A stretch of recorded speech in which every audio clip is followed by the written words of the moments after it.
There is nothing more annoying than a ceiling fan that decides to stop working right in the middle of a heat wave. You pull the chain, you hear that faint, hollow click, and then nothing. If you have ever been stuck in that spot, you know exactly how frustrating it is to realize the switch inside the housing has just given up the ghost. That is where this little replacement part comes in. It is the ZE-208s, and honestly, it is one of those unsung heroes of home repair that saves you from having to replace an entire fan just because one tiny component failed. What stands out right away is how straightforward this thing is. It is a 4-wire, 3-speed switch, which covers the vast majority of standard fans you find in most homes.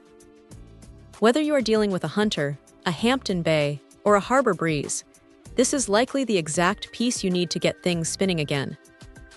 It feels solid enough in the hand, with a decent weight to the brass chain that suggests it won't snap off after a week of use.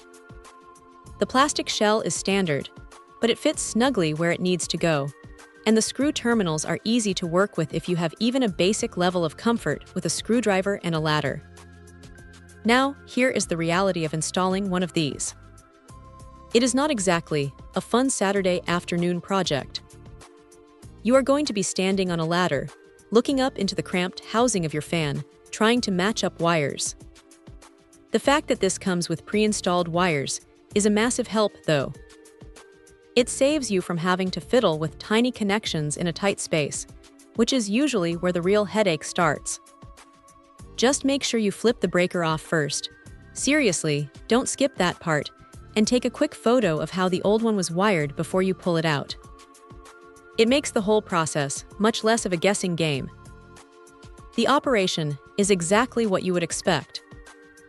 You get that satisfying mechanical click as you cycle through the off, high, medium, and low settings. It is crisp, and it feels like it has a bit of longevity to it. The electrical rating is 6 amps at 125 volts, which is plenty for any standard residential fan setup. One minor gripe. The chain length can be a bit short depending on how deep your fan housing is. You might find yourself needing to attach an extension if you have a particularly high ceiling or a bulky light kit, which is a bit of a nuisance if you were hoping for a one-and-done install. It is not a flashy piece of tech, and it is not going to change your life, but it does exactly what it promises without any fuss. It is a reliable, no-nonsense fix for a common problem. If your fan is acting up and you are tired of sweating it out, this is a solid, inexpensive way to get your airflow back to normal. It is a simple, effective solution that keeps a perfectly good fan out of the landfill, and sometimes, that is really all you can ask for. Check out the video description for updated price. And thank you for watching this video.